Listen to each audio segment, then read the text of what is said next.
হে তরুণ যুবকেরা, হে আমার বন্ধুরা, শুনে রেখে দিন বাবা, জেনে রেখে দেন। হে মুসলমান, আপনারা আমার ঈমানকে মজবুত করতে হবে, আপনারা আমার বিশ্বাসকে মজবুত করতে হবে, আল্লাহর প্রতি ঈমানটা সঠিকভাবে ঠিক করতে হবে। আমি এর আগে অনেক উদাহরণ দিয়েছি আল্লাহর প্রতি বিশ্বাস কেমন করে আসবে।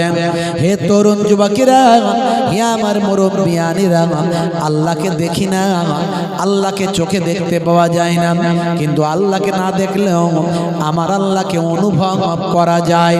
বন্ধুরা আমার, আপনার মাথায় মাঝে মাঝে কেউ ঢোকাতে পারে, আর না দেখে কি আবার স্রষ্টাকে মানা যায়? হে তরুণ যুবকেরা, আল্লাহকে ছাড়া আপনি কাকে বিশ্বাস করবেন, কাকে আপনি মানবেন? হে তরুণ যুবকেরা, একজন আস্তিক ছিল, আগে আল্লাহকে মানত, পরে সে নাস্তিক হয়ে গেছে, আল্লাহকে আর মানে না। সঠিক তার মধ্যে হয়তো শিক্ষা নাই, সঠিক এডুকেশন নাই, কিংবা সঠিক আলেম ওলামারা তাকে বোঝাতে ঠিকঠাক পারেনি। যে কোনো কারণেই হোক না কেন, বা অনিচ্ছাকৃতভাবে বা ইচ্ছাকৃতভাবে। আবার নাস্তিক হলে টাকা পয়সা পাওয়া যায়, গাড়ি বাড়ি পাওয়া যায়, বা অন্য কিছু পাওয়া যায়। যে কোনো কারণেই হোক না কেন, আস্তিক থেকে নাস্তিক হয়ে গেছে একজন ব্যক্তি। ভাইরা আমার, মুসলমান থেকে নাস্তিক হয়েছে এমন ব্যক্তি। তরুণ যুবকেরা, তার বন্ধু মুসলমান বন্ধুটা বলছেন, ইন্টারনেটে ভাইরাল, আমি তার বক্তব্যটা শুনলাম। একদিন সেই বন্ধুটা বলছে, আমাকে আমার নাস্তিক বন্ধুটা আমার সঙ্গে দেখা হয়েছে। নাস্তিক বন্ধুটা আমাকে বলছে, ভাই আগে আমি ভালো ছিলাম, এখন আমি ভালো নাই। বলে, কেন? তুমি তো নাস্তিক হয়েছো ভালো থাকার জন্য, এখন ভালো নাই কেন? বলছে, আর যাই হোক, একটা জিনিসে আমি বড় কষ্ট পাই। বলে, কি? আগে কোনো বিপদে পড়লেন, কেউ সাহায্যকারী থাকুক আর নাই থাকুক, মনের কথাটা একজনকে জানাতে পারতাম। মনের ভিতর বিশ্বাস ছিল আল্লাহ আছেন, আল্লাহ সব ঠিক করবেন। যা কিছু দুঃখ কষ্ট যন্ত্রণা হতো আল্লাহর কাছে বলতাম। আর যখন থেকে আল্লাহকে অস্বীকার করেছি, তখন থেকে ভিতরটা শূন্য, আর মনের দুঃখ যন্ত্রণা জানানোর মতো কেউ না। দেখেছেন ভাইরা আমার, সেই নাস্তিক তার বন্ধুকে বলছে, হে তরুণ যুবকেরা, আল্লাহকে আমরা দেখি না কিন্তু অনুভব করি। কিভাবে? আমি অনেক উদাহরণ দিয়েছি এর আগে, অনেক তথ্য দিয়েছি। ইন্টারনেট সার্চ করবেন, 20-25 হাজার বক্তব্য আমার পাবেন। আমি মিস্টার ডিউ ডেভিসের কথা বলেছি, মিস্টার ব্রেইলের কথা বলেছি, আমি ইমামে আজম আবু হানিফা রাহমাতুল্লাহ আলাইহি এবং পাদ্রী সাহেবের উদাহরণ দিয়েছি। অনেক তথ্য আমি তুলে ধরেছি। কোরআন মাজিদ থেকে অনেক আয়াতকে আমি সামনে নিয়ে এসে আমি বাস্তব আর বিজ্ঞানের সঙ্গে টাই করে, আমি বাস্তব আর বিজ্ঞানের সঙ্গে টাই আপ করে বোঝানোর চেষ্টা করেছি এটা কেমন করে হয়। 1450 বছর আগে আল্লাহর কোরআনে কেমন করে লিপিবদ্ধ হয়। যে সময় কোনো বিজ্ঞান ছিল না, সায়েন্স ছিল না, যে সময় কোনো প্যাথোলজি ছিল না, ইন্টারনেট ছিল না, কোনো রকম কম্পিউটার ছিল না, সায়েন্স ছিল না, যে সময় কোনো ভাই আমার কোনো রকম, ভাই আমার তরুণ যুবকেরা, কোনো রকম কোনো মাইক্রো সার্জারি করার যন্ত্রপাতি ছিল না, যে সময় কোনো ভাই আমার এক্সরে মেশিন ছিল না, ইসিজি ইকো কার্ডিওগ্রাফি মেশিন ছিল না, সেই সময় কোরআন মাজিদে যা লিপিবদ্ধ হয়েছে, আল্লাহর নবীর হাদিসে যা লিপিবদ্ধ হয়েছে, আজকের যুগে সেগুলো বিজ্ঞান আর বাস্তবতায় পরিণত হয়েছে। তাহলে কোরআন সত্য কি সত্য নয় আমি বোঝানোর চেষ্টা করেছি, বলেছি। ইন্টারনেটে আছে, আজকাল পুরানো কথা বেশি বলবো না, বেশি বলবো না, তবে একটু টাচ দেবো আমার যুবক ভাইদের জন্য। আমি তো এই জন্যই বলি, যাদের বয়স হয়ে গেছে, যাদের বয়স 8 থেকে 38, তাদের কথায় আমি বারবার আসি, তাদের কথা বারবার আলোচনা করি, কারণ তারা এখন রাস্তা ঠিক করতে পারছে না, কিভাবে চলবো রে বাবু। আর যাদের বয়স 38 থেকে 80, তাদের কথায় আমি কম আসি, কারণ তারা দীর্ঘদিন ধরে ওয়াজ শুনছে, বড় হুজুরের ওয়াজ শুনেছে, মেজো হুজুর কেবলার ওয়াজ শুনেছে, ছোট হুজুর কেবলার ওয়াজ শুনেছে, বড় বড় আলেমদের ওয়াজ শুনেছে, বসিরহাট হুজুরের ওয়াজ শুনেছে, হ্যাঁ, পীরনগরী হুজুর দাদাজান মায়াপুর পীরনগরী হুজুরের ওয়াজ শুনেছে, অনেক বড় বড় আল্লাহওয়ালা মানুষদের ওয়াজ শুনেছে। হয় তারা জান্নাতের টিকিট কেটেছে, না হলে জাহান্নামের টিকিট কেটেছে। দীর্ঘদিন ধরে ওয়াজ শুনছে, 40 বছর 50 বছর ধরে ওয়াজ শুনছে, গ্রামে জলসা হচ্ছে, পাড়ায় জলসা হচ্ছে, এলাকায় জলসা হচ্ছে, 30 বছর 40 বছর ধরে ওয়াজ শুনছে। এই জন্য বলি হয় তারা জান্নাতের টিকিট কেটেছে, না হলে জাহান্নামের টিকিট কেটেছে। শুধু কনফার্ম হতে বাকি আছে, ওয়েটিং লিস্টে ঝুলছে। টিকিট যখন কনফার্ম হয়ে যাবে, যদি জান্নাতের টিকিট কনফার্ম হয়, ট্রেন প্ল্যাটফর্মে আসবে, তাকে তুলে নিয়ে জান্নাতের দরজায় ফেলে দেবে। আর টিকিট যদি জাহান্নামের কনফার্ম হয়, ট্রেন তাকে তুলে নেবে, তুলে নিয়ে জাহান্নামের ভিতরে ঢুকিয়ে দেবে। এর জন্য আমি বলি, যাদের 50 60 70 বছর 80 বছর হয়েছে, হয় তারা জান্নাতের টিকিট কেটেছে, না হলে জাহান্নামের টিকিট কেটেছে। 40 50 60 বছর ওয়াজ শুনছে, এরপরও যদি সে নামাজি না হয়, তাহলে কি বোঝা যাবে? আমি বলছি না জাহান্নামে চলে যাবে, কারণ আল্লাহ কখন তাকে হেদায়েত করে দেবে কেউ জানে না। আল্লাহ কোন অবস্থায় কাকে হেদায়েত করবে কেউ জানে না। কেউ কলেমা পড়লে তাকে আর জাহান্নামী বলা যাবে না, বুঝতে পারছেন? কিছু যদি আপনার বেশরিয়াতি কাজও করে ফেলে, তার ইমানের ক্ষেত্রে বলা হয়েছে, ইমান চলে যাওয়ার ব্যাপারে অনেক রকম বিতর্ক আছে। কেউ বাহ্যিক এমন কাজ করলো যার দ্বারা মনে হচ্ছে ইমান চলে গেল, কিন্তু তার অন্তর বলছে না আমি ইমানদার। এই নিয়ে ইমান যাওয়া থাকা নিয়ে অনেক রকম বিতর্ক আছে, ও বিষয়ে আমি যাচ্ছি না, ও ডিসকাসের ব্যাপার, আলোচনার ব্যাপার। তা কোন অবস্থায় আল্লাহ কাকে ক্ষমা করবেন কেউ জানে না। ভাইরা আমার, তরুণ যুবকেরা কিন্তু 50 বছর 60 বছর ওয়াজ শুনেছে, দীর্ঘদিন ধরে জীবনযাপন করেছে, এখনো সে নামাজ পড়েনি। স্বাভাবিক দৃষ্টিতে কি মনে হবে? লোকটা হেদায়েত হয়নি, বেহেদায়েত। তার মানে মল্লি ব্যাস, টিকিট পাকা। এবারে আল্লাহ হঠাৎ করে তাকে পরিবর্তন করলো, সেটা আলাদা জিনিস। কিন্তু একটা আপনার রুলস বলছে, আইন বলছে, ল বলছে, সিচুয়েশন বলছে। হে তরুণ যুবকেরা, হে আমার বন্ধুরা, তাই আমি বলি বয়স্ক মানুষদের জন্য আলোচনা বেশি করার দরকার নাই, তারা অনেক আলোচনা শুনেছে। হে যুবকেরা, তোমাদের জন্য বলি, আল্লাহকে দেখতে পাও না, কিন্তু আল্লাহর নিদর্শনকে তোমরা দেখো। হে তরুণ যুবকেরা, হে আমার মুরব্বিয়ানেরা, শুনে রেখে দিন বাবা, জেনে রেখে দিন বাবা, আমার আল্লাহ বলছেন, হে দুনিয়ার মানুষ, তোমরা আমাকে অস্বীকার করো কেমন করে? কাইফা তাকফুরুন, তোমরা কেমন করে কুফরি করো বিল্লাহি, আল্লাহর সাথে। এই পৃথিবীতে আসার আগে তোমরা কোথায় ছিলেন? এই পৃথিবীতে আসার আগে তোমরা কোথায় ছিলেন? অকুনতুম আমওয়াতান, আমি আল্লাহ বলছি তোমরা সব মৃত ছিলে, মৃত। এই পৃথিবীতে আসার আগে তোমরা মৃত ছিলে। পৃথিবীর কোন কিতাব কি বলেছে পর্যন্ত আপনার কি জানা আছে যে এই পৃথিবীতে আসার আগে আপনারা মৃত ছিলেন? এটা কি কেউ বলেছে? এটা কি কোনো কিতাবে লেখা আছে? না, আজ পর্যন্ত কোথাও লেখা না, দেখাতে পারবেন না। এই পৃথিবীতে আসার আগে আপনি মৃত ছিলেন, পৃথিবীর কোনো কিতাব আপনাকে দেখাতে পারবেন না। কিন্তু আল্লাহর Quran, only one book in the world, একমাত্র আল্লাহর কোরআন বলেছেন এই পৃথিবীতে আসার আগে তোমরা ছিলে মৃত। ফাহিয়াকুম, আমি তোমাদের জীবন দিয়েছি, এই যে আমরা জীবন পেয়েছি। সুম্মা ইউমিতুকুম, আবার তোমাদের মৃত্যু দেব, আমরা আবার মারা যাব, কথা ঠিক না ভুল? সুম্মা ইউহয়িকুম, আবার পুনরায় জীবিত করা হবে। এই যে জীবিত করা হবে, এটাও আল্লাহ বলছে। এই পৃথিবী থেকে মারা যাওয়ার পরে কিয়ামতের দিনে আল্লাহ সমস্ত আত্মাদের জীবিত করবেন। একটা তথ্য আপনাদের বলি, এই যে মানুষ মারা গেলে দেখবেন হয় কবরে, না হলে শ্মশানে। হ্যাঁ, এই কবরে দিলেও শরীরে সব কিছু পচে নষ্ট হয়ে গেলেও মাটির সঙ্গে মিশে গেলেও নাভিটা নষ্ট হয় না। আর পুড়িয়ে দিলেও, শ্মশানে দিলেও দেখবেন অমুসলিম হিন্দু ভাইরা দাহ করার পরে ওই নাভিটাকে খুলে বের করে ওটাকে ভালো করে সুন্দর করে সম্মান করে তারা গঙ্গায় ভাসিয়ে দেয়। এই যে নাভি হলো বীজ, নাভি হলো বীজ।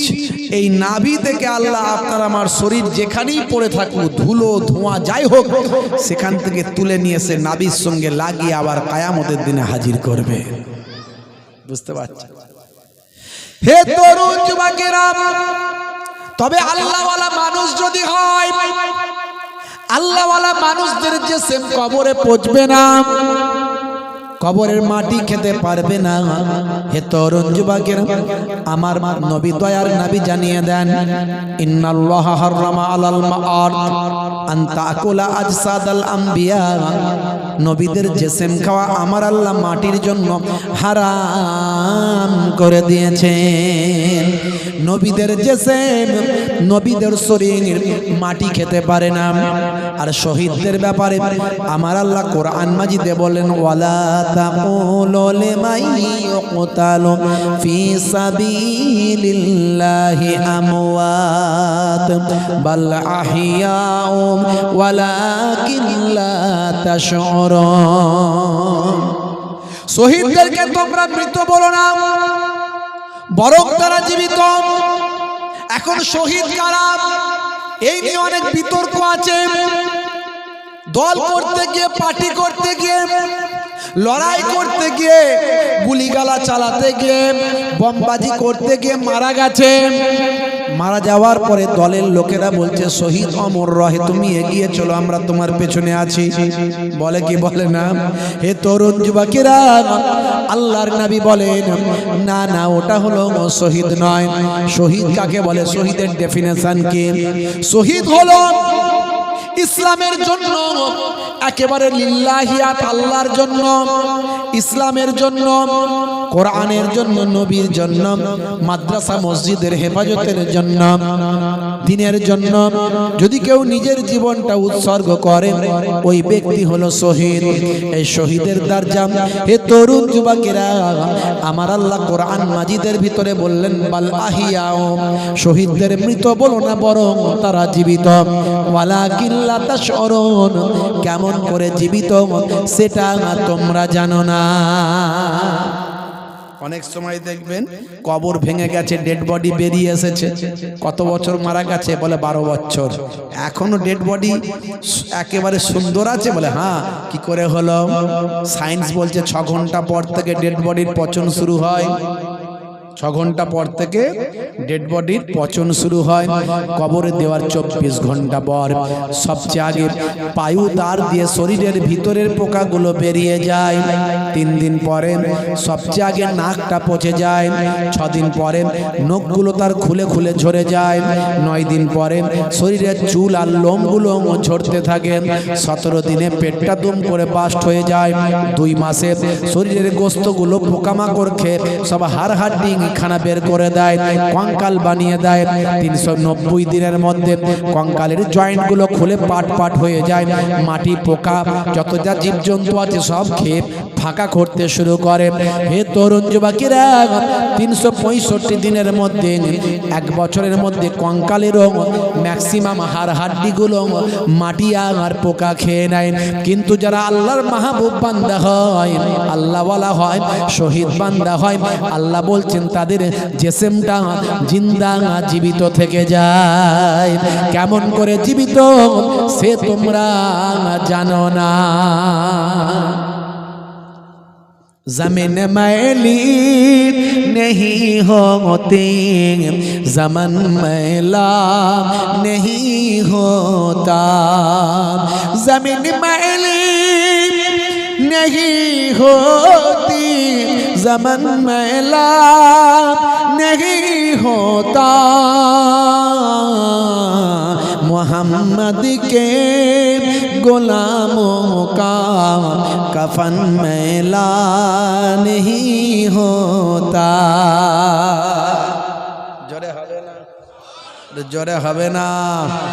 হে তরুণ যুবকেরা, হে আমার বন্ধুরা, শুনে রেখে দিন বাবা, জেনে রেখে দিন বাবা, হে মুসলমান, আল্লাহ যে আছে এটা আপনাকে বিশ্বাস করতে হবে। আল্লাহকে দেখি না, কিন্তু আল্লাহর নিদর্শনগুলো দেখতে পাই। আমরা বাংলায় জানি কর্তা ছাড়া কখনো ক্রিয়া হয় না, কখনো ক্রিয়া হয় না কর্তা ছাড়া। এই যে স্টেজ তৈরি হয়েছে, প্যান্ডেল তৈরি হয়েছে, কেউ না কেউ করেছে। তাহলে কর্তা ছাড়া যখন ক্রিয়া হয় না, অটোমেটিক সব কিছু কি করে হতে পারে? এই আকাশ, এই জমিন, এই চাঁদ, এই সূর্য, এগুলো কোনো মানুষের সৃষ্টি করা কি মনে হচ্ছে? মানুষ কি তৈরি করেছে? অটোমেটিক হয়ে গেছে। কিছু মানুষ মনে করে এগুলো অটোমেটিক হয়ে গেছে, আবার তারাই বলেন কর্তা ছাড়া ক্রিয়া হয় না। এ তরুণ যুবকেরা, কিন্তু আমরা মুসলমান বিশ্বাস করি এগুলো আমার আল্লাহর কুদরতি ভাবে সৃষ্টি করা। আল্লাহকে দেখতে পাই না, কিন্তু আল্লাহর নিদর্শন দেখতে পাই। হে তরুণ যুবকেরা, হে আমার মুরব্বিয়ানেরা, শুনে রেখে দিন বাবা, জেনে রেখে দেন, আল্লাহকে দেখতে পাই না, কিন্তু আমার আল্লাহর নিদর্শন দেখা যায়। 1450 বছর আগে পৃথিবীর মানুষ ভাই আমার এসব খবর তথ্য কিছু জানতো না। 1450 বছর আগে পৃথিবীর বিজ্ঞানীরা এসব খবর কিছু রাখতো না, কারণ তখনকার যুগে সায়েন্স ছিল না ভাই আমার। ভাই আমার এই চাঁদের চন্দ্রযান তখন যায়নি, মঙ্গলে মঙ্গলযান যায়নি। হে তরুণ যুবকেরা, হে আমার বন্ধুরা, তখন 1450 বছর আগে আল্লাহর কোরআনে যা বলা হয়েছে সেগুলো আজকের যুগে সব বিজ্ঞানের বাস্তবতায় পরিণত হয়েছে। মানুষ অবাক হয়ে যায়, এটা কেমন করে সম্ভব? এই যে বিশ্ব ব্রহ্মাণ্ড তৈরি হয়েছে, আকাশ তৈরি হয়েছে, চাঁদ তৈরি হয়েছে, পৃথিবী তৈরি হয়েছে, এটাকে বিজ্ঞানের ভাষায় তারা বলছে বিগ ব্যাং থিওরি।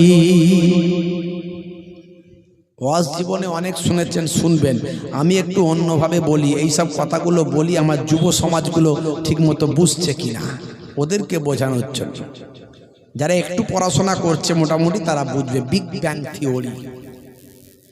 হে তরুণ যুবকেরা, হে আমার মুরব্বিয়ানেরা, শুনে রেখে দিন বাবা, জেনে রেখে দেন, হে মুসলমান, এই বিগ ব্যাং থিওরিতে কি বলা হয়েছে শুনে রাখুন। বিগ ব্যাং থিওরিতে বলা হয়েছে, এই বিগ ব্যাং থিওরিটা আবিষ্কার হয়েছে কবে? এটা হলো 1931 সাল। সালটা হলো 1931 সাল। যিনি প্রথম বিগ ব্যাং থিওরির আবিষ্কার করেন তার নাম হলো মিস্টার জর্জ লেমিন্ট্রেভ, একজন জ্যোতির্বিদ। যিনি মহাকাশ নিয়ে গবেষণা করে তাদের বলা হয় জ্যোতির্বিদ। এই জ্যোতির্বিদ প্রথম 1931 সালে বিগ ব্যাং থিওরি আবিষ্কার করলেন। এই বিগ ব্যাং থিওরি কি বলা হয়েছে?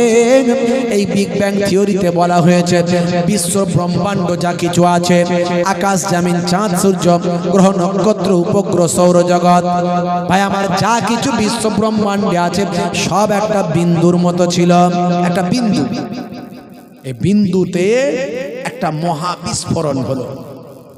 মহাবিস্ফোরণ হওয়ার সঙ্গে সঙ্গে আকাশ সৃষ্টি হয়ে গেল, চাঁদ সৃষ্টি হয়ে গেল, জমিন সৃষ্টি হয়ে গেল, পৃথিবী সৃষ্টি হয়ে গেল। এটা কবে বলছে? এটা বলছে 1931 সালে। 1931 সালে যখন এই কথাটা মিস্টার জর্জ লেমিন্ট্রে বলল, তখন মুসলমানদের বড় বড় পণ্ডিতেরা তারা কোরআন মাজিদ পড়তে গিয়ে দেখলো, হাই রে হাই, আজকের বিজ্ঞানীরা এত গবেষণা করে যেটা বলে সেটা 1450 বছর আগে আল্লাহর কোরআনের ভিতর লিপিবদ্ধ। জোরে হবে না? এই যুবকেরা জোরে হবে না? ভাবো তো, কল্পনা করো, চিন্তা করো, সকালবেলা ভাববে মুহিবুল্লাহ হুসাইনি কি কথাগুলো বলে গেল। 1931 সাল মানে আজ থেকে 100 বছরও হয়নি বিগ ব্যাং থিওরি আবিষ্কার হয়েছে, আর 1450 বছর আগে কোরআনে কেমন করে লেখা হয়েছে। জোরে হবে না? যদি বলেন কোরআনে কোথায় লেখা হয়েছে, এই হুজুররা মনে হয় মন গড়া কথা বলে দিয়ে চলে যায়। মুহিবুল্লাহ হুসাইনি তথ্য ছাড়া কথা বলে না। বিশাল জ্ঞান গরিমা বুদ্ধিমত্তা আমার নাই, যেটুকু আল্লাহ আমাকে শিক্ষা দিয়েছেন, যেটুকু পড়াশোনা আমি অল্প বেশি কিছু করতে পারি না, অল্প করেছি।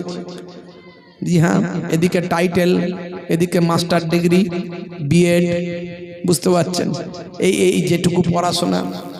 হ্যাঁ, এর মধ্যে থেকে আমি বিরাট পণ্ডিত নয়। 17 বছর একটা উচ্চ মাধ্যমিক হাই সেকেন্ডারি স্কুলের শিক্ষকতার দায়িত্বে আছি।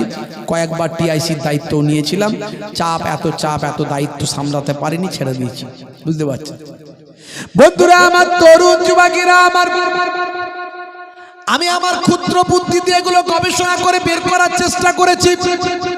1931 সালে হে তরুণ যুবকেরা, মিস্টার জর্জ লেমেন্টে তিনি বললেন, সারা বিশ্ব ব্রহ্মাণ্ড একত্রিত ছিল, তাতে একটা মহা বিস্ফোরণ হলো। এই বিস্ফোরণ হওয়ার পরে পৃথিবী তৈরি হয়ে গেল, ওদিকে আকাশ তৈরি হয়ে গেল। এটা 1931 সালে মিস্টার জর্জ লেমেন্টে বলছে। অথচ পণ্ডিতেরা কোরআন মাজিদ খুলে দেখেন 1450 বছর আগে আমার আল্লাহ একথা কোরআন মাজিদে বলেছেন। এবার চলে আসুন বাবা, কোরআন মাজিদে কোথায় বলা হয়েছে। আমি বেশি উদাহরণ দিতে পারবো না, তাহলে আসল আলোচনা বাদ পড়ে যাবে। এরকম উদাহরণ তো আমি 20-50টা দিয়ে দেব, কিন্তু সময় আপনাদের চলে যাবে, অত শোনার দরকার নাই। মায়েরা একটা ভাত টিপলেই হাঁড়ির ভাত হয়েছে কিনা বুঝতে পারে, কথা ঠিক না ভুল? আমি একটা উদাহরণ দিলি আপনার বিশ্বাসটা, যদি আপনি ইমানদার হন, একটাতেই আপনার কাফি হয়ে যাবে। এ তরুণ যুবকেরা চলে আসুন এবার কোরআন মাজিদে কোথায় বলা হয়েছে। সূরার নাম সূরা আম্বিয়া, আয়াত নাম্বার হলো 30। এই 30 নাম্বার আয়াত বাড়িতে গিয়ে খুলবেন। আপনার মোবাইল আছে, মোবাইলে কোরআন মাজিদ ডাউনলোড করবেন। এই মোবাইলটা হলো মিনি দাজ্জাল। মোবাইলটা কি, আমরা দাজ্জাল আসবে শুনি তো নাকি, সে আর আমাদের দেখা কপালে আছে বলে মনে হয় না, সে পজিশন এখন আসেনি। আর আল্লাহ না করে, কারণ ঈমান মারাত্মক জিনিস। ঈমান এমন একটা জিনিস, সব ঈমান মানে, আমি উদাহরণের আগে দিয়েছি, ঈমান মানে রোল নাম্বার। গোদা বাংলায় বুঝিয়ে দিচ্ছি, ঈমান মানে রোল নাম্বার, ঈমান মানে সিম কার্ড। আচ্ছা বলুন তো, মোবাইলে অনেক অ্যাপ আছে, অনেক কিছু আছে, সিম কার্ড না যদি থাকে কোনো কিছু চলবে? সব বরবাদ, সব বরবাদ। একটা অ্যাপ খুলতে পারবেন না, সব জায়গায় ফোন নাম্বার লাগবে, আর ফোন নাম্বার দিতে গেলে সিম কার্ড লাগবে। সিম কার্ড ছাড়া সব বরবাদ। আরেকটা উদাহরণ দিই, রোল নাম্বার। আচ্ছা বলুন তো, ছেলেটা অনেক ভালো লিখেছে, সব উত্তর করেছে, রোল নাম্বার লিখতে ভুলে গেছে কিংবা ভুল করেছে, মাস্টার খাতা দেখবে? সব বরবাদ। ঈমান এমন একটা জিনিস, বুঝতে পারছেন? ঈমান, বিশ্বাস, এটা আপনার সবচেয়ে মূল জিনিস। এটাই যদি সামান্য ভাটা পড়ে যায়, তারপরে যতই সে নামাজ পড়ুক, যদি তওবা না করে, ফের যদি কালেমা পড়ে, হ্যাঁ কালেমা রাদ্দে কুফর না পড়ে, কালেমা পড়ে যদি আবার নতুন করে ইমানদার না হয়, তা সব চলে গেল। কত রকমের লোক দেখবেন, বাপ দুনিয়াদারি করতে গিয়ে, পার্টি পলিটিক্স করতে গিয়ে মুসলমান ইমানকে সব শেষ করে দিচ্ছে। হাই রে হাই, হাই রে হাই। বলি তো মা মার খাই, আর না বলি তো বা ব্যাং খাই। এই হক কথা ফক করে বললেও আবার বিপদ, বুঝতে পারছেন, বলা যাবে না। আচ্ছা ভাই, আপনি পার্টি করেন, পলিটিক্স করেন, আপনি নেতা হন, মন্ত্রী হন, এমএলএ হন, আপনি বড় সমাজসেবী হন, যাই হন না কেন, আপনি সম্প্রীতি দেখাবেন। অমুসলিম, হিন্দু, খ্রিস্টান, জৈন, বৌদ্ধের সঙ্গে ভালো ব্যবহার করুন, তার বিপদে সাহায্য করুন, তার দায় বিপদে ছুটে যান। তার বাচ্চাটা অসুস্থ আছে, রাতের বেলা কেউ দেখার নেই, আপনি গিয়ে দেখুন। তার টাকা পয়সা শর্ট পড়েছে, আপনি দিন। এটাই তো বড় সম্প্রীতি, কথা ঠিক না বল? তো সম্প্রীতি দেখাতে গেলে মুসলমান ভাইদেরকে গিয়ে পুজো করতে হবে, আর হিন্দু ভাইদেরকে এসে নামাজ পড়তে হবে। আমার বিশ্বাস হয় না, এটা সম্প্রীতি বলে বিশ্বাস হয় না। এটা আবার ভোটের কৌশল, রাজনীতির কৌশল। তো এর থেকে আপনি তার বিপদে গিয়ে দাঁড়ান। একটা অমুসলিম হিন্দু ভাই বিপদে পড়েছে, আপনি তার বিপদ মুক্ত করার চেষ্টা করুন, এটা ইসলাম বলেছে, এটা করো। তুমি তা না করে নিজের ঈমানকে নষ্ট করে দিচ্ছ, তোমার বিশ্বাসকে নষ্ট করে দিচ্ছ। হচ্ছে না, হয়নি ভাই? আখেরি জামানা, ঈমান বাঁচানো বড্ড মুশকিল, কঠিন পরিস্থিতির মধ্যে দিয়ে আমরা যাচ্ছি। কত মানুষ যে বেঈমান হয়ে যাচ্ছে বলা যাবে না, বললে অসুবিধা আছে, সে বলবো না, বুঝতে পারছেন? হে তরুণ যুবকেরা, হে আমার মুরব্বিয়ানিরা, শুনে রেখে দিন বাবা, 1450 বছর আগে আল্লাহর কোরআন কি বললো শুনুন। সূরার নাম হলো সূরা আম্বিয়া, আয়াত নাম্বার হলো 30। এই 30 নাম্বার আয়াতে আমার আল্লাহ কি বলছেন শুনুন। আমার আল্লাহ বলছেন, বিসমিল্লাহির রহমানির রহিম, আওয়ালাম ইয়ারাল্লাযীনা কাফারু আন্নাস সামাওয়াতি ওয়াল আরদা কানাতা রাতকান ফাফাতাকনাহুমা। জোরে হবে না, জোরে হবে না। আমার আল্লাহ কোরআন মাজিদের ভিতরে বললেন, আওয়ালাম ইয়ারাল্লাযীনা কাফারু, অবিশ্বাসীরা কি লক্ষ্য করে না? অবিশ্বাসীরা কি দেখে না? তারা কি লক্ষ্য করে না? তারা কি দেখে না? আন্নাস সামাওয়াত, নিশ্চয় আকাশ, ওয়াল আরদ এবং জমিন, কানাতা রাতকান, তারা একত্রিত অবস্থায় ছিল। এই কথাটা আজকের কথা নয়।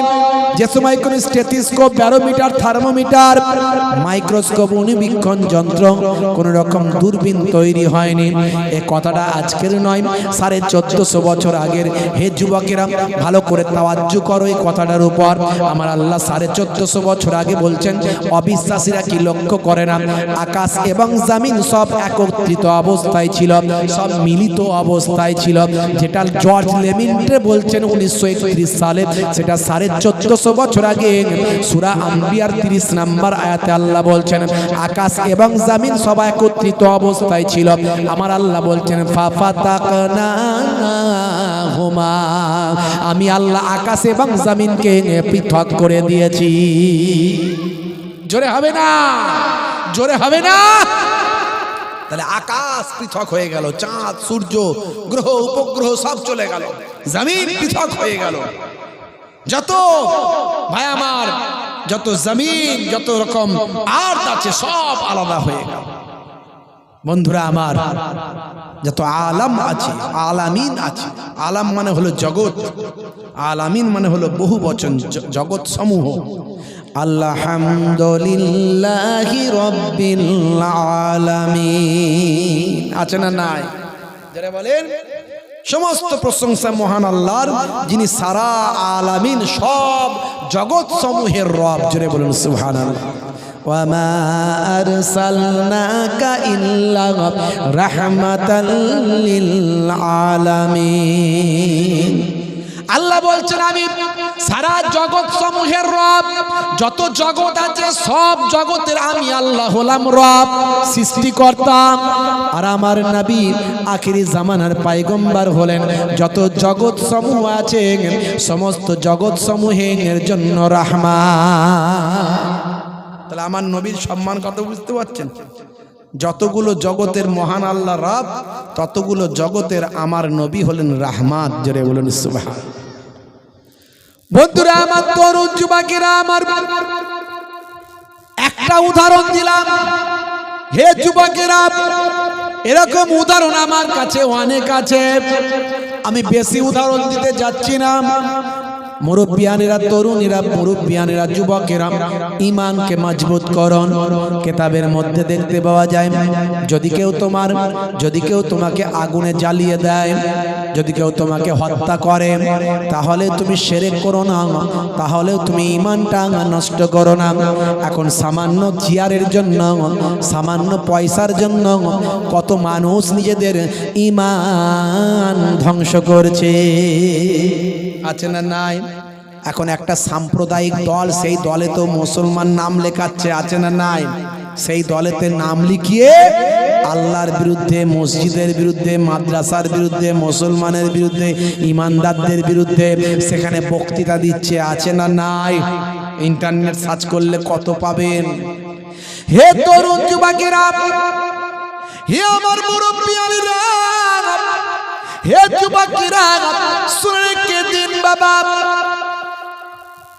ঈমানের কত মূল্য, ইমানের কত দাম আমি আপনাদের খেদমতে একটা উদাহরণ দেব।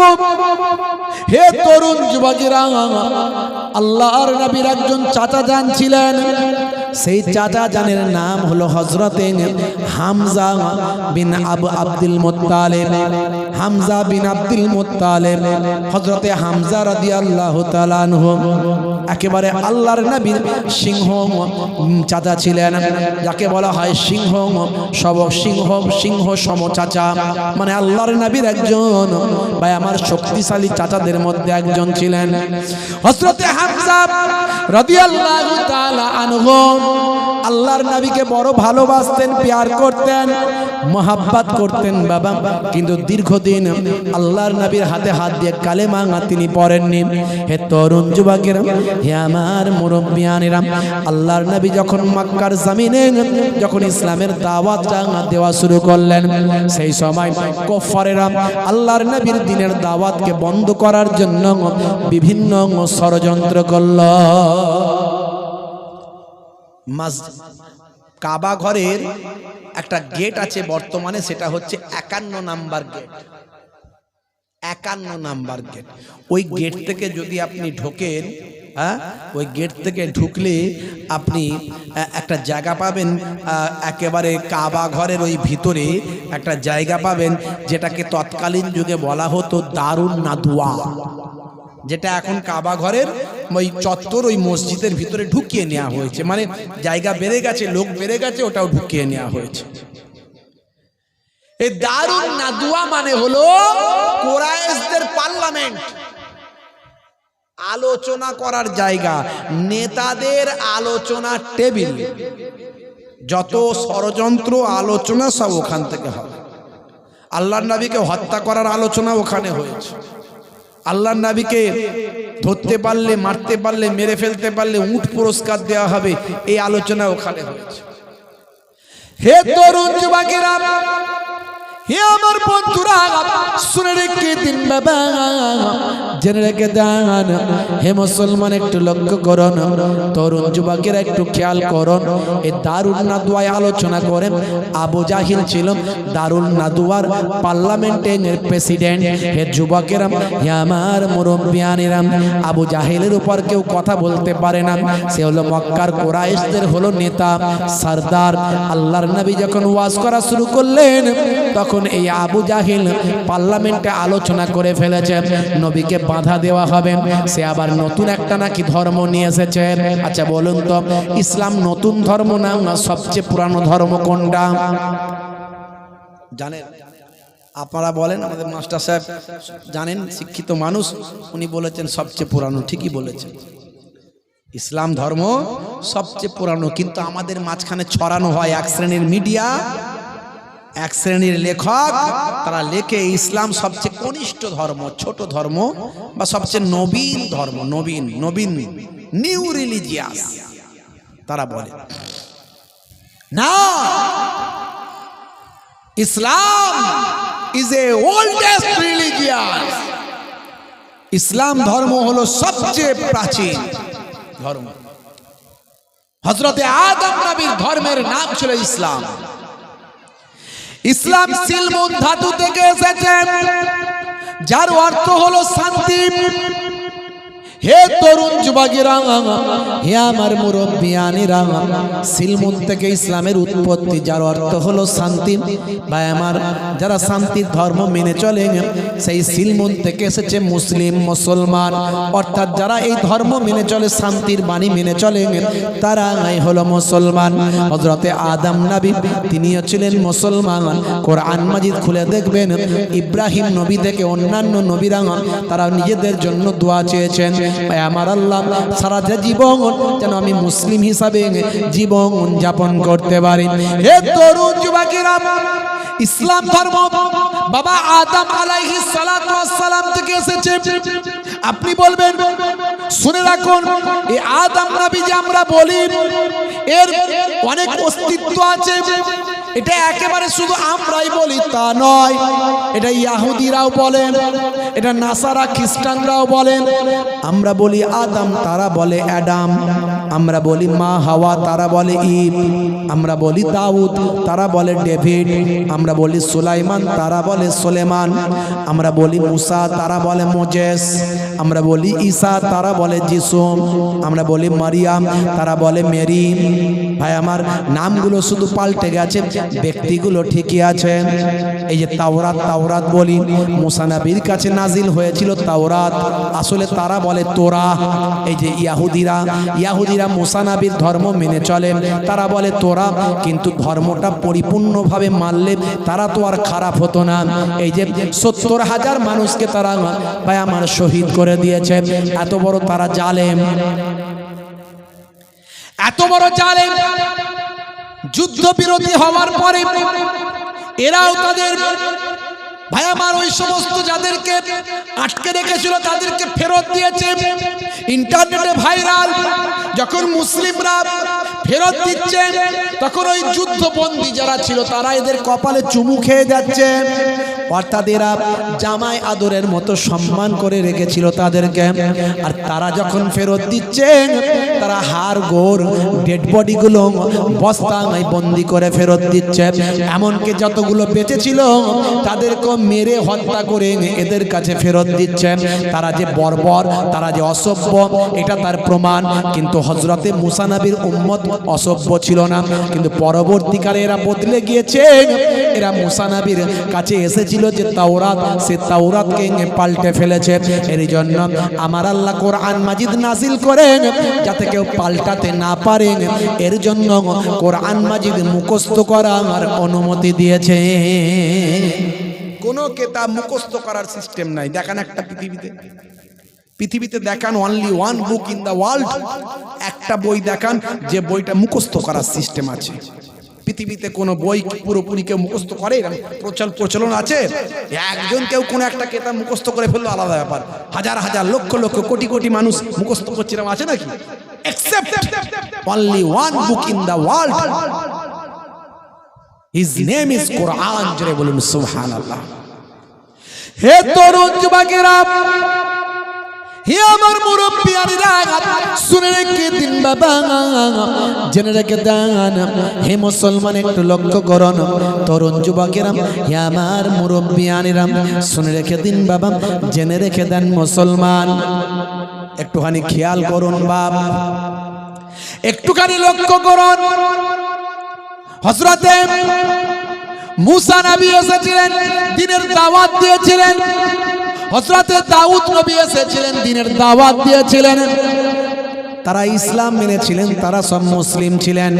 কিন্তু পরবর্তীকালে তারা তাদের উম্মতদের মধ্যে বায়ামাত তারা বিকৃত করে ফেলেছে। তারা নিজেদের ধর্মকে পাল্টে ফেলেছে, নিজেদের স্বার্থ সিদ্ধির জন্য তারা বদলে ফেলেছে। কিন্তু ইসলামকে আর বদলাতে কেউ পারে না, কোরআন মাজিদকে কেউ পাল্টাতে পারে না, কারণ কোরআন মাজিদ মুখস্থ করার সিস্টেম হয়েছে। হে তরুণ যুবকেরা, হে আমার বন্ধুরা, শুনে রেখে দিন বাবা, আল্লাহর নবীর ওই প্রিয় চাচাজি, তিনি বাবা তার পূর্বপুরুষের ধর্ম মেনে চলতেন, কিন্তু নবী পাককে বড় ভালোবাসতেন। হযরতে হামজা রাদিয়াল্লাহু তাআলা আনহু, আল্লাহর নবীর এই চাচাজি বা আমার আর আবু তালিব চাচাজি, সবাই দয়ার নবীকে ভালোবাসতেন। দয়ার নবী ছোট থেকে কোনোদিন মিথ্যা কথা বলেননি, কারোর সঙ্গে খারাপ ব্যবহার করেননি, অত্যাচার করেননি, জুলুম করেননি, কোনোদিন কটু বাক্য কাউকে প্রয়োগ করেননি। সেই নবী সারাটা জীবন শান্তির কথা বলেছেন, সারাটা জীবন ভ্রাতৃত্বের কথা বলেছেন। এমনকি মৃত ইহুদির লাশ যখন নিয়ে যাওয়া হয়, আল্লাহর নবী কি আখলাক, কি চরিত্র দেখিয়েছেন। যারা আজকে নবী পাকের চরিত্রের দিকে আঙুল তোলে, তাদের আমি অনুরোধ করব, সবই নয়, আপনার নবী পাকের জীবনী নিয়ে পড়াশোনা করুন, আল্লাহর নবীর জীবন জিন্দেগি নিয়ে একটু রিসার্চ করুন, গবেষণা করুন। আল্লাহর নবী পরধর্মে কখনো অসহিষ্ণুতা দেখাতে বলেন না, অন্যের ধর্মের উপর খারাপ আচরণ করতে নিষেধ করেছেন। তবে হ্যাঁ, ইসলামে এত যুদ্ধ আপনি আপনি বলবেন এতগুলো যুদ্ধ তাহলে কেন ইসলামে? হ্যাঁ, যেখানে অন্যায় হয়েছে আল্লাহর নবী নিষেধ করেছেন অন্যায় বন্ধ করো। অন্যায় বন্ধ করার জন্য, মানুষকে বাঁচানোর জন্য সেই জায়গা তৎকালীন যুগের ক্ষমতাশালীদের সঙ্গে ইসলামের লড়াই হয়েছে। আর বেশিরভাগ সব কটাই প্রায় যুদ্ধে আমার আল্লাহ ইসলামের জয় দিয়েছে। ইসলাম কোনোদিন আগে বেড়ে কারোর উপর যুদ্ধ করতে যায় না। অন্যায় করছে ইসলাম বাধা দিয়েছে, নবী বাধা দিয়েছে।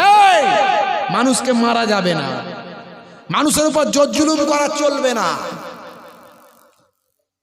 আমাদের নবী শিখিয়ে দিয়েছেন ক্ষমতা থাকলে হাত দিয়ে প্রতিবাদ করো। আমাদের চোখের সামনে যে অপরাধগুলো হচ্ছে, আমাদের হাত দিয়ে প্রতিবাদ করার ক্ষমতা আছে? হাত দিয়ে প্রতিবাদ করতে গেলে পুলিশ কেস হবে, থানায় যাবে, জেল হবে, জরিমানা হবে। দেখা গেল যে অন্যায় করেছিল সে বেঁচে গেল, তুমি ঢুকে রয়ে গেলে। কথা ঠিক না বুঝ? এ ভয় তো আমাদের ভিতরে তৈরি হয়েছে, আমরা প্রতিবাদ করতে পারি না। তাহলে কি করব? মুখ দিয়ে ইসলাম শিখিয়ে দিয়েছে, কোনো চিন্তা নাই। আপনি ইসলাম যদি মেনে চলেন, আপনি পরিপূর্ণভাবে যদি মানার চেষ্টা করেন, আপনার কোনো চিন্তা নেই।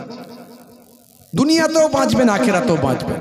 ক্ষমতা থাকলে মুখ দিয়ে প্রতিবাদ করো, এই বাবু এটা ঠিক করছো না, অন্যায় করছো, বন্ধ করো এসব অন্যায় বলতে পারে। সেটাও বলার ক্ষমতা নাই। তাহলে কি করবেন? মনে মনে ঘৃণা করবেন, মনে মনে ঘৃণা। এটা ঘৃণা, মনে মনে ঘৃণা, সেখানে থাকবেন না, চলে যাবেন। এটা প্রতিবাদ। বুঝতে পারছেন? কিছু মানুষ বলে না, এই হুজুরদের সবাইকে প্রতিবাদ করতে হবে, শুধু রাস্তায় নিয়ে পড়তে হবে, লড়াই করতে হবে, এই করতে হবে। ইসলাম বলেছে নাকি বিশৃঙ্খল পরিবেশ তৈরি করতে? ইসলাম তুমি বুঝো না, তোমার সে জ্ঞান নাই। তুমি মনে করো মনে হয় শুধু ইসলাম মানে মারামারি নাকি? সারা পৃথিবীতে শান্তি প্রতিষ্ঠা করেছে ইসলাম। সারা পৃথিবীতে শান্তি প্রতিষ্ঠা করেছে ইসলাম। ইসলাম শব্দের অর্থই হলো শান্তি। আর তুমি অশান্তির কথা বলছো কি করে? বন্ধুরা আমার, তরুণ যুবকেরা আমার, মুরব্বিয়ানেরা আমার, না এখন সব রাজনীতি করতে হবে। সব এখন রাজনীতি না করলে এখন শান্তি প্রতিষ্ঠা হবে না। সব রাজনীতি করতে হবে, এই করতে হবে। ভাই, রাজনীতি করতে বারণ করছি না, করুন না, করতে তো বারণ করিনি। যে করে না তার উপরে জোর করবেন না। সে করছে না মানে যে সে ভুল করছে তা নয়, তা নয়। আপনি রাজনীতি যদি ইমানদারির সঙ্গে করতে পারেন ভালো, আর যদি ইমানদারির সঙ্গে করতে না পারেন, যদি সেখানে আপনার স্বার্থ থাকে, গদি, চেয়ার, পয়সা, ক্ষমতা, সেটা আল্লাহর জন্য হলো না দুনিয়ার জন্য হলো? কোনটা যারে বলেন? আচ্ছা, আমাদের এখানে যেসব রাজনীতি হয় এখন আল্লাহর জন্য হয় না দুনিয়ার জন্য হয়? জোরে বলেন। তাহলে হুজুররা সব রাজনীতি করবে নাকি? সব হুজুররা রাজনীতি করবে? হ্যাঁ, যদি আল্লাহর জন্য হতো, ওই রাজনীতি করতে গিয়ে যদি মরে যায়, শাহাদাতের দরজা পেয়ে যাবে। তুমি চিন্তা করো বুকে হাত দিয়ে আল্লাহর জন্য করছে কিনা। যদি তোমার নিয়ত ঠিক থাকে আল্লাহর জন্য করছি, হ্যাঁ, আমি এমন রাজনীতি করব, করে যদি আমি জয়লাভ করতে পারি, তাহলে আমি এখানে অন্যায় বন্ধ করে দেবো। পারবে? অন্যায় বন্ধ করার ক্ষমতা আছে তোমার? কি করে পারবে? কি করে পারবে? বাংলাদেশ পাশে, বাংলাদেশ 90% মুসলমান কম বেশি, সেখানে তারা এখনো ঠিক করতে পারে না। যত গোলমাল সব বাংলাদেশে। নাস্তিক আমাদের এখানে কটা নাস্তিকের নাম আপনি জানেন? যত নাস্তিক সব বাংলাদেশে। এই তাসলিমা নাসরিন, আসাদ নূর, সব নাম শুনেছেন? ভয়ঙ্কর ভয়ঙ্কর নাস্তিক। সমাজের ভিতরে এরা কোটি কোটি টাকা বিদেশ থেকে নিয়ে শুধু একটাই ওদের কাজ, ইসলামের বদনাম করো। পৃথিবীতে তো শত শত ধর্ম আছে, শত শত ধর্ম আছে। এই নাস্তিকদের মুখে, তাসলিমা নাসরিনের মুখে অন্য ধর্মের বিরুদ্ধে কোনোদিন বলতে শুনেছেন? বলেন। একটাই ধর্মের বিরুদ্ধে বলে। কেন? কারণ সবাই জানে ইসলাম সত্য, নবী সত্য, কোরআন সত্য। এই সত্যটাকে মিটিয়ে দাও। চুরি হয় কোথায়? সোনার দোকানে না সবজির দোকানে? কোথায় বলেন? চুরি কোথায় হয়? জোরে বলেন। সোনার দোকানে চুরি হয়। কিন্তু বাবা, সোনার দোকান যদি তালাতালি ভালো করে, সিন্দুক ফিন্দুক ভালো করে লাগানো থাকে, চোরের বাপেরও ক্ষমতা নাই ঢুকতে পারবে। কথা ঠিক না বল? আর এখন আবার সিসিটিভির সিস্টেম, কে চুরি করছে সব ধরা পড়ে যাবে, তাই না বাপ? বন্ধুরা আমার, তরুণ যুবকেরা আমার, মুরব্বিয়ানেরা আমার, আখেরি জামানা, ইমান বাঁচানো বড্ড দায়। আপনি রাজনীতি করছেন, করুন না বাপ, করুন, করতে বারণ করিনি। যে করছে তাকে করতে দিন, সততার সঙ্গে করুক, ভদ্রতার সঙ্গে করুক, কিন্তু রাজনীতি মানে ইমান নয়। এই কথাটা আমি আগেও বলেছি। ভারতবর্ষের রাজনীতি মানে ইমান নয়। আপনি এটাকে মনে করবেন না আমার ইমান। নেতার জন্য আপনি জীবন দিয়ে দিচ্ছেন। এই যে 2026 সাল সামনে, বিধানসভা ভোট আসছে, সব দলের সিপিএম, তৃণমূল, কংগ্রেস, আইএসএফ, আরো যা যা আছে সব দলের, খালি বিজেপিতে একটু কম আছে, সেখানেও আছে।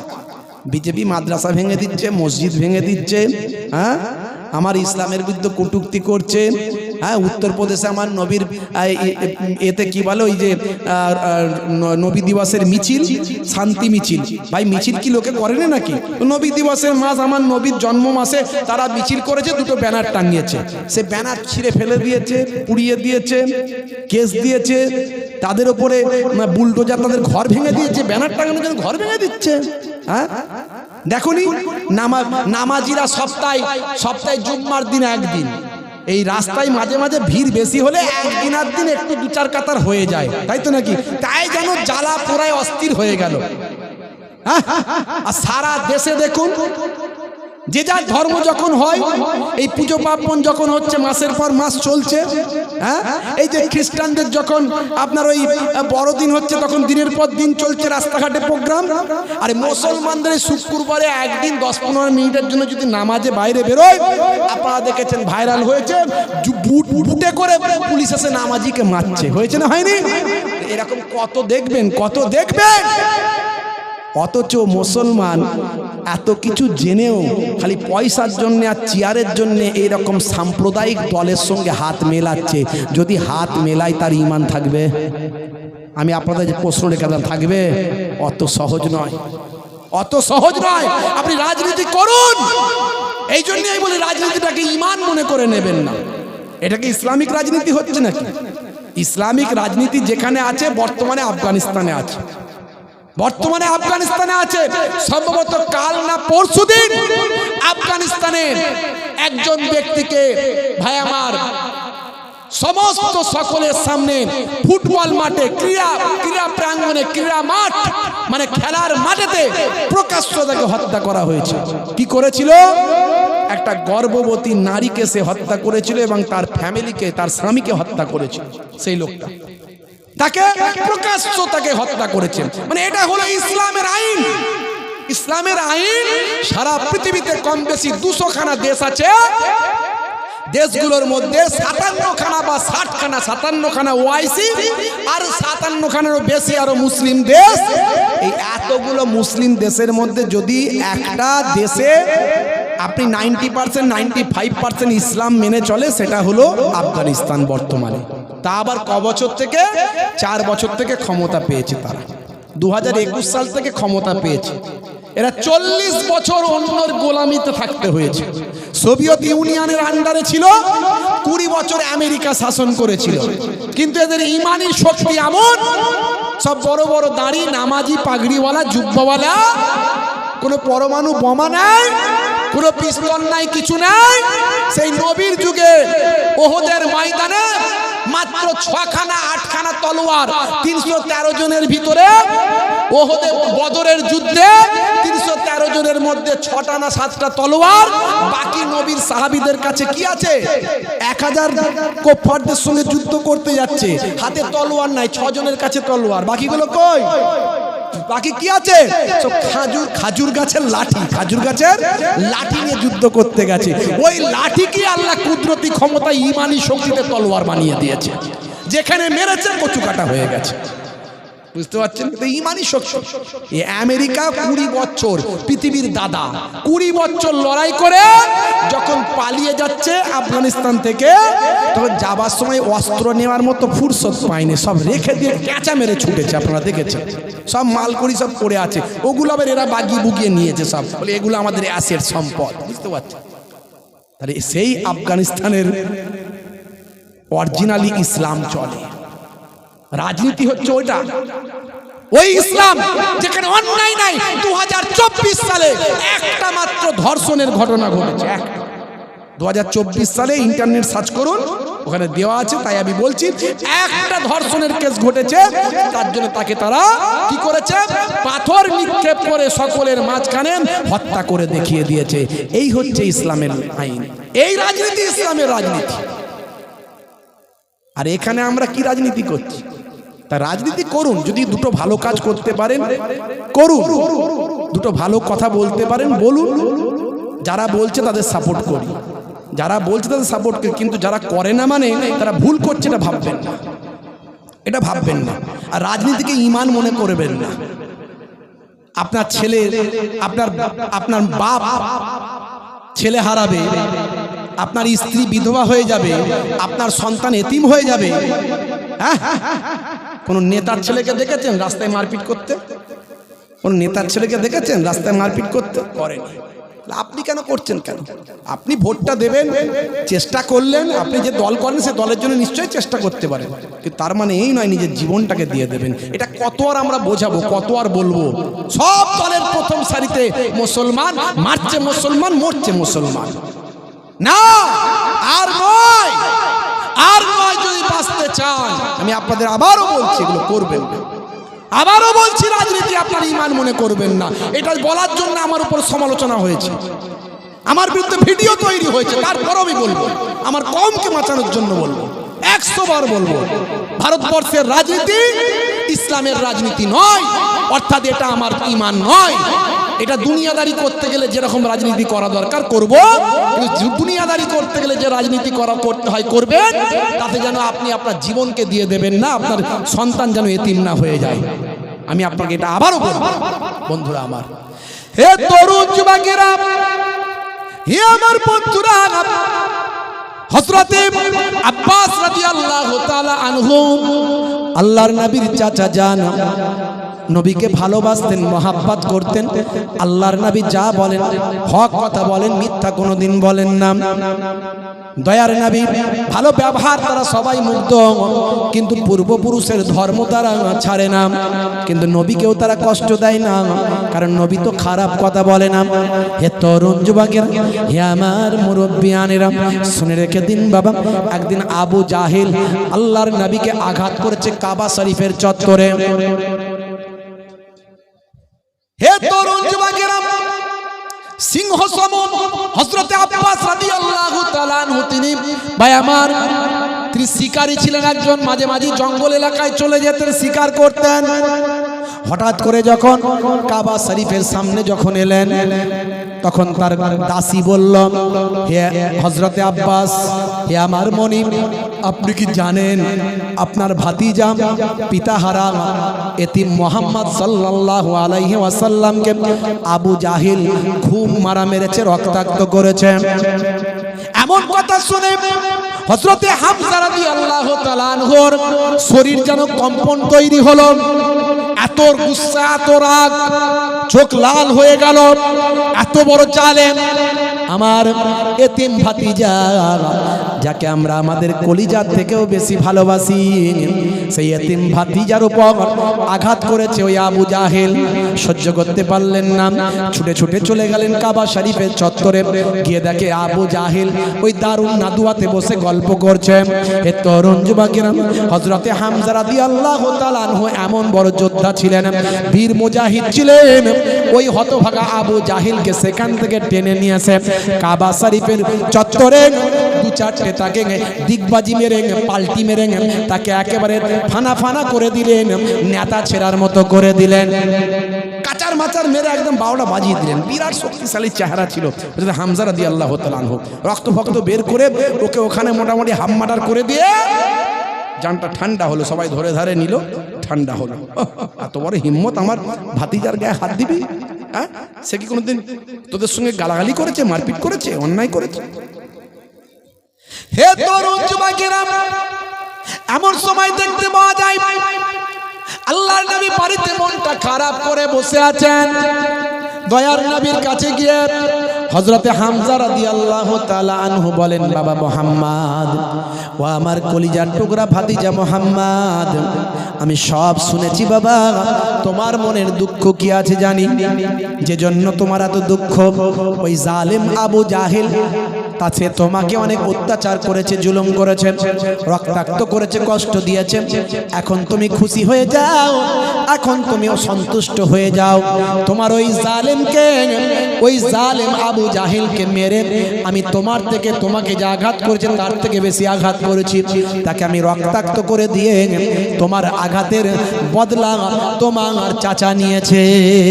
হে বাবা মুহাম্মদ সাল্লাল্লাহু আলাইহি ওয়াসাল্লাম, তুমি খুশি হয়ে যাও। আল্লাহর নবী সেই সময় বললেন, চাচা যান, চাচা যান, চাচা যান, এতে আমি সন্তুষ্ট হলাম না, এতে আমি খুশি হতে পারলাম না।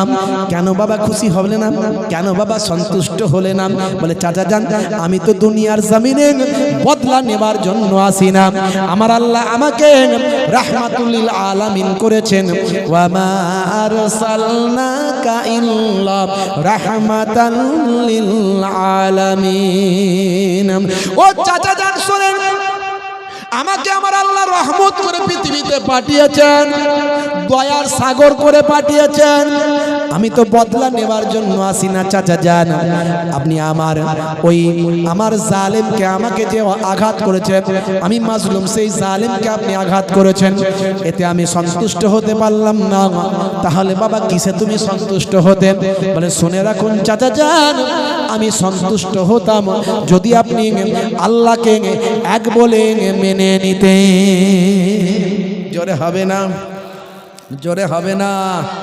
এমন সময় হযরতে আব্বাস রাদিয়াল্লাহু তাআলা আনহু, আল্লাহর নবীর সিংহ সম চাচা যান, সেই সময় বলেছিলেন, বাবা মুহাম্মদ, এতদিন তোমাকে তো ভালোবাসতাম, তুমি মিথ্যা কথা বলো না এটা জানতাম, কিন্তু আজকে তোমাকে আমার আরো বিশ্বাস বেড়ে গেল।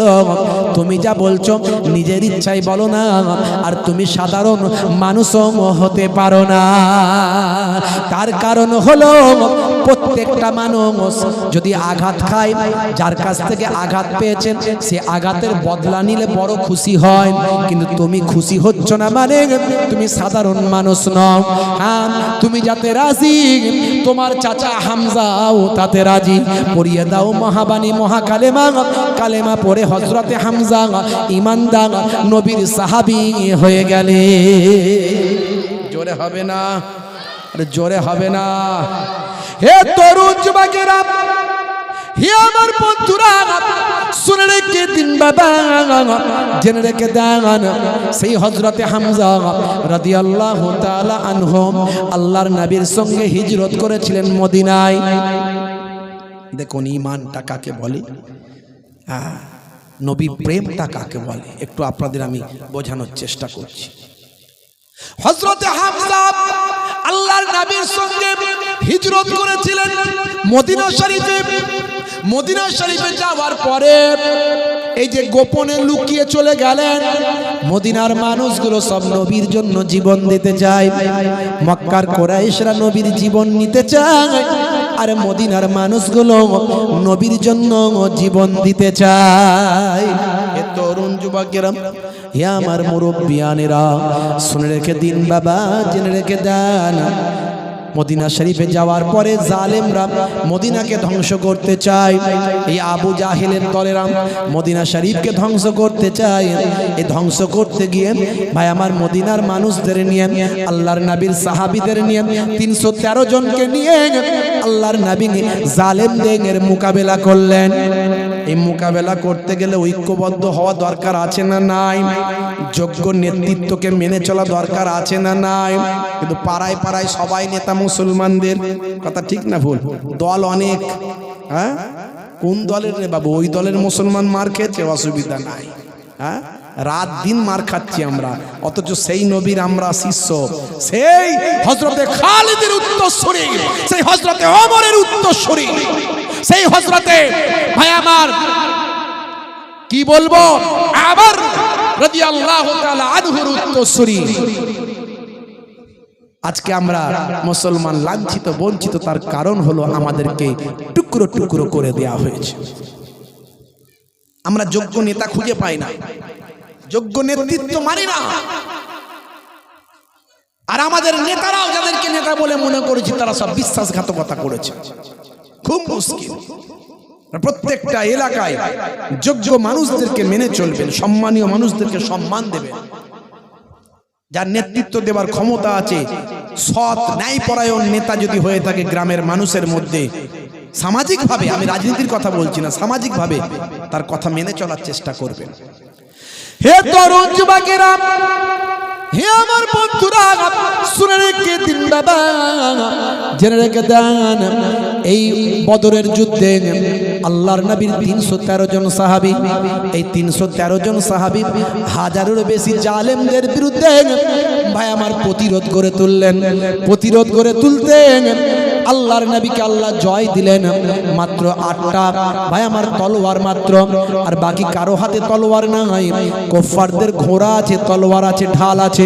ভাই আমার সবাইয়ের কাছে কম বেশি ঢাল আছে, তলোয়ার আছে।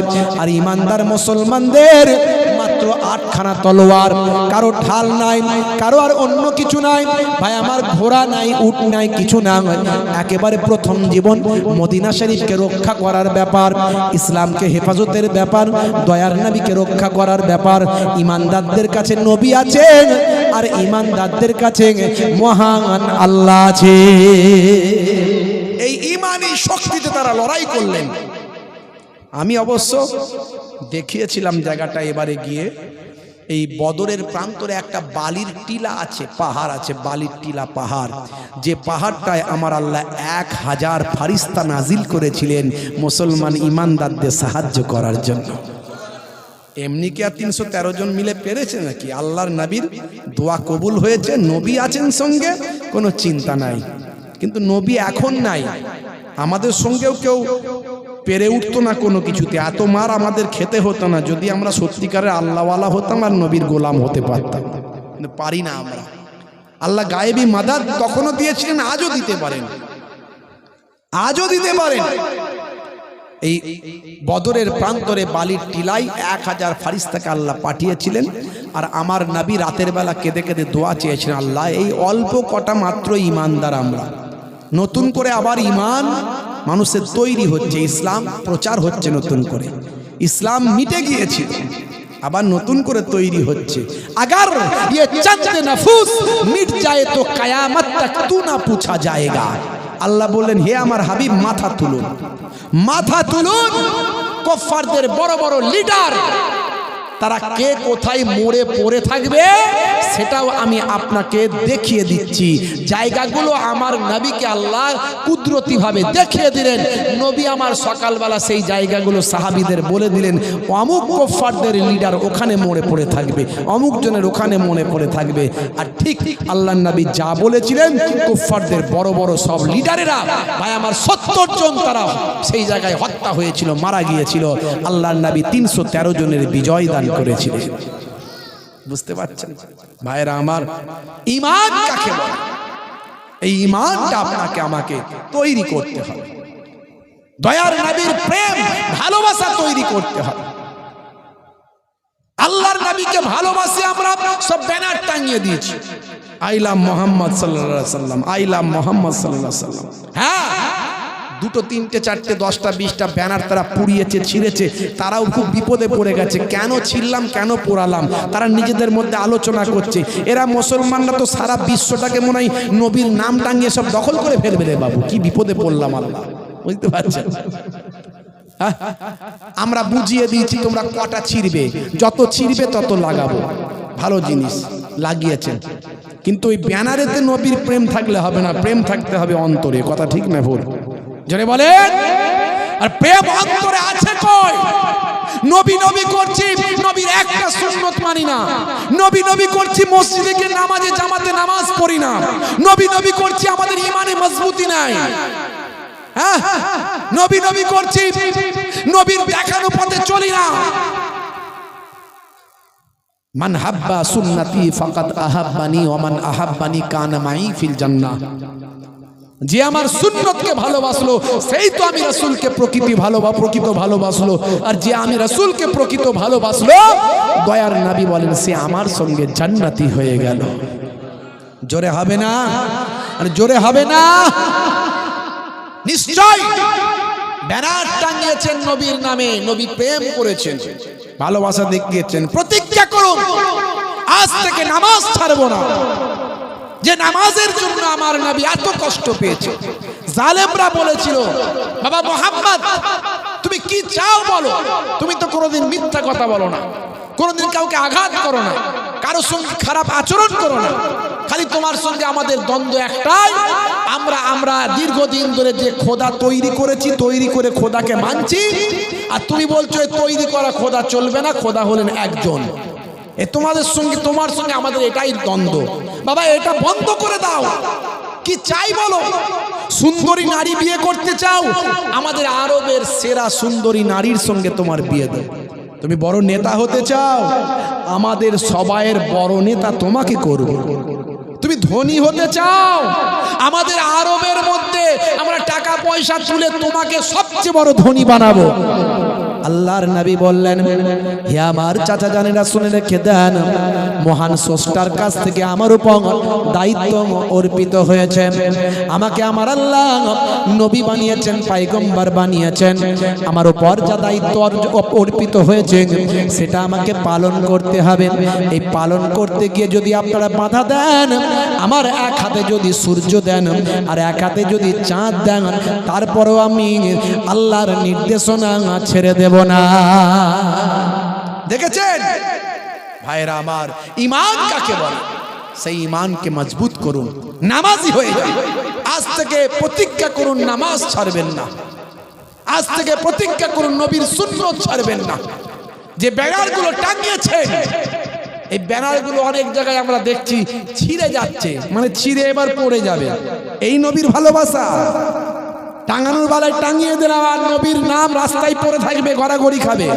হ্যাঁ, এর আগেও আমি বলেছি, যারা ব্যানার টাঙিয়েছে, যদি ওই ব্যানার রাস্তায় ছিঁড়ে পড়ে থাকে, লোকে যদি পা দিয়ে মারিয়ে যায়, যতটা ব্যানার টাঙিয়ে তুমি ভালো কাজ করেছো, তার থেকে 1000 গুণে তুমি গোনার খাতায় নাম তুমি লিখিয়েছো। ওই ব্যানার উল্টে যাচ্ছে, পাল্টে যাচ্ছে, ছিঁড়ে যাচ্ছে, পড়ে যাওয়ার আগে খুলে ফেলো। খুলে ওই ব্যানার খুলে নিয়ে গিয়ে গুড়িয়ে, ভাই আমার, কবরস্থানের পবিত্র জায়গায় যেখানে লোকে পা দেবে না সেখানে দাফন করে দাও, সেখানে দাফন করে দাও। ও আস্তে আস্তে মাটির সঙ্গে মিলিয়ে যাবে। ওই ব্যানারের অপমান যেন না হয় সেটা মাথায় রাখতে হবে। নবীর নাম, নবীর ব্যানার টাঙিয়েছে ওপরে, নিজের অন্তরে টাঙাও, নিজের কলবে নবীর ব্যানার টাঙিয়ে দাও। দেখবে নবীর মহাব্বত, নবীর প্রেম যখন চলে আসবে, তুমি আর বেনামাজি হতে পারবে না, তুমি আর সুন্নত ছেড়ে চলতে পারবে না। কদিনের দুনিয়া, আজ মারা গেলে কাল 2 দিন হবে, 3 দিন পরে কেউ খবর রাখবে না। তুমি নবীর হয়ে যাও, কারণ কবরে তোমাকে বাঁচাতে যদি কেউ আসে, একমাত্র দয়ার নবী আসবে সেদিন। হাসরের ময়দানে যদি কেউ বাঁচাতে আসে, সবচেয়ে আগে তোমার নবী তোমাকে বাঁচাতে আসবে। তাই নবীর প্রেমকে নিয়ে আসো, নবীর মহাব্বত নিয়ে আসো, নামাজি হয়ে যাও, সুন্নতওয়ালা হয়ে যাও। বান্দা নামাজ পড়ো, আঁকড়ে ধরো, ছেড়ো না নামাজ এই জীবনে, করো না কাজা, হবে যে সাজা, দোজখ ঠিকানা আখিরাতে, দোজখ ঠিকানা আখিরাতে। ফজর গেল ঘুমে ঘুমে, জোহর বেলাতে কাজ, আসর গেল তাসর আড্ডায়, মাগরিব হেলা ফেলায়। নামাজ তোমার সঙ্গের সাথী, নামাজ হলো ঘরের বাতি, নামাজ বিনা এই দুনিয়ায় সবই যে বৃথা। বান্দা নামাজ পড়ো, আঁকড়ে ধরো, ছেড়ো না নামাজ এই জীবনে, করোনা কাজা হবে যে সাজা দোজক ঠিকানা আখিরাতে দোজক ঠিকানা আখিরাতে আল্লাহ রাব্বুল আলামিন আমাদের প্রত্যেককে নামাজি বানিয়ে দেন বলুন আল্লাহুম্মা আমিন বলুন আল্লাহুম্মা আমিন কারা কারা নামাজ পড়বেন হাত তুলে দেখান অনেকে তুলছেন না ক্যান্সার হতে পারে টিউমার হতে পারে প্যারালাইসিস হতে পারে হার্ট অ্যাটাক করতে পারে বাপ হাত তোলো নারে তাকবীর সিলসিলা হক ফুরফুরা শরীফ সিলসিলা হক মুজাদ্দিদুজ জামান পীরনগর হরিণখোলা দরবার শরীফ হরিণখোলা দরবার শরীফ নারে তাকবীর মাশাআল্লাহ আল্লাহ রাব্বুল আলামিন আমাদের প্রত্যেককে নামাজি বানিয়ে দেন বলুন আল্লাহুম্মা আমিন আর আমি বলেছি বাবা এই যে অনেক সুন্নতের কথা বললাম ডান দিকে কাত হয়ে ঘুমানো সুন্নত বসে পানি পান করা সুন্নত চেটে পুচে খাওয়া সুন্নত কিন্তু কবরে গেলে কোনো সুন্নত দেখা যাবে না একটা সুন্নত ফারিস্তা দেখতে পাবে সেটা হলো মুখের দাড়ি অনেকে দাড়ি রাখতে লজ্জা পায় আমি বলি লজ্জা পাওয়ার কিছু নাই বড় রাখতে যদি অসুবিধা মনে হয় ইমানি শক্তি এখন সে জায়গায় পৌঁছায় না ছোট রাখো ছোট রাখুন এখন দাড়ি তো ফ্যাশন লোকে এখন ফ্যাশন মনে করে দাড়ি রাখছে বিরাট কোহলি দাড়ি রেখেছে হরভজন সিং রেখেছে লিওনেল মেসি রেখেছে বড় বড় নেতা মন্ত্রী খেলোয়াড় প্লেয়াররা রেখেছে ভারতের বর্তমান প্রধানমন্ত্রী আগের প্রধানমন্ত্রী সব রেখেছে হ্যাঁ তো দাড়ি এখন ছোটই রাখো কিন্তু কোন নেতা মন্ত্রী খেলোয়াড় প্লেয়ার রেখেছে বলে নয় নবীর সুন্নত মনে করে ছোট রাখো যদি ইমানি শক্তি বেড়ে যাবে মুহিবুল্লাহ হুসাইনির থেকে বড় দাড়ি সেদিন হয়ে যাবে কিন্তু তার আগে যদি মারা যাও কবরে দেওয়ার পরে মুনকার নাকির ফারিস্তা এসে দেখতে পাবে বলবে মান রব্বুকা দেখতে পাবে নবীর ভালোবাসায় ছোট হলেও দাড়িটা রাখা হতে পারে ওই দাড়িটাই হবে তখন নাজাতের জারিয়া ভাইরা আমার এই দুটো কাজ করো একদিকে নামাজ একদিকে দাঁড়ি এই দুটো কাজ করলে দুনিয়ার অনেক পাপ অন্যায় থেকে অটোমেটিক আল্লাহ আপনাকে বাঁচিয়ে দেবেন দুনিয়াতেও কামিয়াবি পাবেন আখিরাতেও কামিয়াবি পাবেন যাই হোক আপনাদের খেদমত থেকে বিদায় নেব আমার পরের বক্তা সাহেব কই এসেছেন নিয়ে চলে আসেন ওনাকে তাড়াতাড়ি করে যাই হোক আলোচনা শেষ করছি আর দেরি করব না 9:30 বেজে গেছে পরবর্তী যিনি হযরত আছেন মোহতারাম সম্মানীয় মাওলানা সাহেব জি হ্যাঁ ওনাকে নিয়ে চলে আসেন আপনাদের খেদমত থেকে বিদায় নেব ভাইরা আমার আখেরি মোনাজাত নিয়ে যাবেন আমি চলে গেলেই যেন উঠবেন না মজলিস নষ্ট করবেন না সারা রাত্রির ব্যাপার নয় আপনারা জানেন আমার অন্য জায়গায় প্রোগ্রাম আছে তাই এই সন্ধ্যাবেলা টাইমটা আমি দিয়েছিলাম তা আলহামদুলিল্লাহ ধীরে স্থির ভাবে আপনারা শুনলেন এই আমুলিয়া এলাকা আমার খুব ভালোবাসার জায়গা এখানে ওই আমাদের কামরুল সাহেবরা আছে মাহবুব ভাইরা আছে তারা এখানে বারবার প্রোগ্রাম করেছে আমরা এখানে বারবার ওই বাজারে প্রোগ্রাম করেছি বিভিন্ন এই আমুলিয়া এলাকার মানুষ সব সময় সহযোগিতার হাত বাড়িয়েছেন আগামী দিন আবার প্রয়োজন যদি হয় অন্যায়ের বিরুদ্ধে প্রতিবাদ যদি আমরা এখানে করি কোনো রকম আমরা কোনো বার্তা দেওয়ার চেষ্টা করি আপনারা সব থাকবেন তো নাকি যেমন ছিলেন তেমন থাকবেন তো বলুন ইনশাআল্লাহ ভাইরা আমার প্রয়োজনে আপনাদের সচেতন করব এই এসআইআর বলা যায় না এসআইআর নিয়ে একটা প্রোগ্রাম এখানে করার চেষ্টা হতে পারে আমি আলোচনা করব ভাইদের সঙ্গে ভয় পাওয়ার কিচ্ছু নাই যদি একান্ত এসআইআর হয় আমাদের আপত্তি কিছু নাই হোক কি আছে হোক আরে আমরা তো আর সেই বাংলাদেশ পাকিস্তান থেকে আসিনি আমাদের বাপ 14